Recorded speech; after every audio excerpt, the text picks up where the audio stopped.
What is up, guys? Curtis from Northern Garage back at it here on the Rx7 build. So since last video, a few more things got done here with the Rx7, specifically the 13D we have here.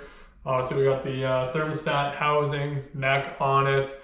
We got the turbo on it and the lower intake manifold. I'm gonna be honest with you guys, I did not want to go through the hassle of polishing lower and upper intake manifold yet. I will at some point in time. Right now, the plan is to just hurry, I'm not gonna say hurry, but get the car together, get all the critical stuff done now. Stuff like polishing this I can do next winter. Obviously we're in January here. I live in Canada, so realistically I have probably 4 more months of snow until I can actually have this thing out on the road. So the time crunch kind of is getting it done and on the road for then. So these little things, yeah, do them next winter. I won't worry too much about them this year. So next steps for the cars, we're actually going to worry about everything going on the motor before I get it in. So right now I got the lower intake manifold on it.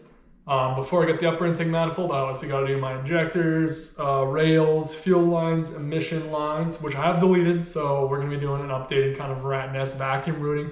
It's just going to be running the essentials, not anything with the vacuum rat's nest and all the air control valves and everything else. So when you guys see that, and actually in this video, we're going to be doing the oil metering pump. So with the rotaries, they have a little injection port on the side of the housing, and what it does, it draws oil from the pan and it injects it into the combustion chamber and lubes up the contact point of the apex seal on the rotor housing as it sweeps through. A lot of guys do premix, so they get more of an even flow of oil across the apex seals, and they delete their OMP. I'm going to keep my oil metering pump and still premix, just a lighter premix.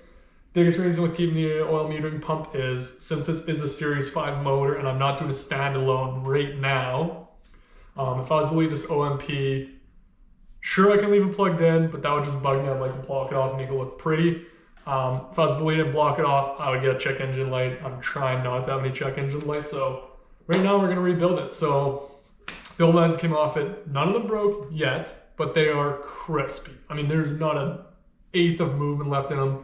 They will snap. So I went online and actually, real cheap. I'm going to be honest, it would have been cheaper if I could find a supplier of these lines in Canada, but had to bring them to the States. There are a number of different places to get them, but we got the earlets, which are the clamps onto the banjo bolts, and the line itself. I'll throw product numbers for both of these up on the top of the screen here, somewhere on this corner. You guys can look them up, but it was cheap. I think it was like, I want to say for 10 feet of hose and then 8 ear clamps, it was like $15.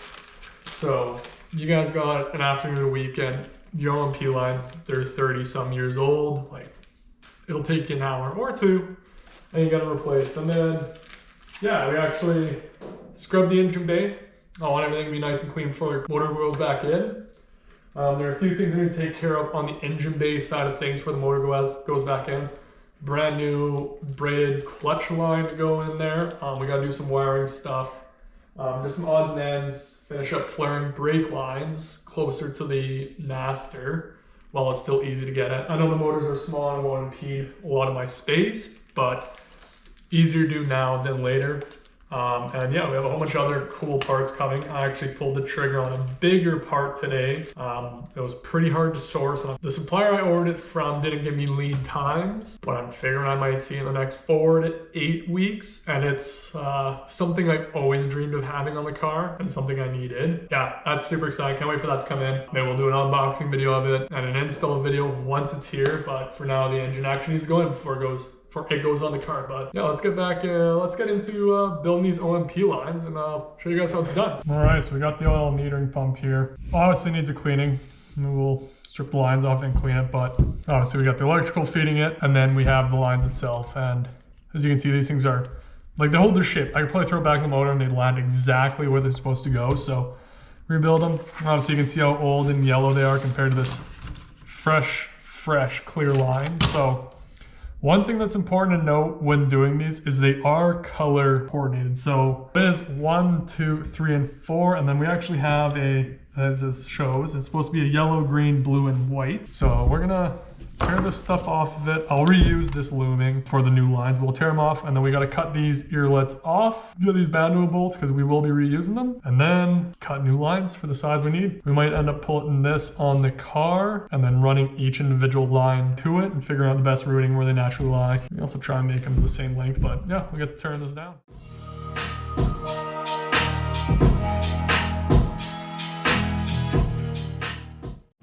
All right, so we got all the old lines off cut. We got everything labeled out in the respective locations, but we gotta watch because these are numbered 1, 2, 3, 4, and then they also are color coordinated. So one page of factory manual goes between the white, green, yellow, blue, and the next page it goes 1, 2, 3, 4. Unnecessarily confusing, but all the old lines are off. But I got my first one crimped onto the new line. I'm obviously going to leave the line in one whole spool and then cut it as needed. What I'm going to do is I'm going to do them in order, starting from lowest to top. But obviously I got to run it through this bracket here, up to this bracket. Got my turbo oil feed line in, so I know how close I can be. I obviously don't want to rub in this. And then I also got up in here the lower fuel rail just in. That way I know which way I got to snake them through to get to these oil metering pump ports in here. So I will start running lines and getting them back on the car. So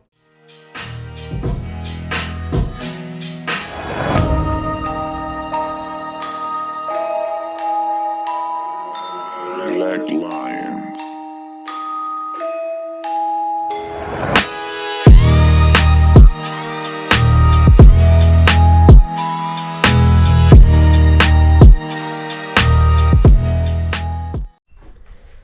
So we got the oil metering pump lines done. I got all the crush washers on it. Everything's tightened down.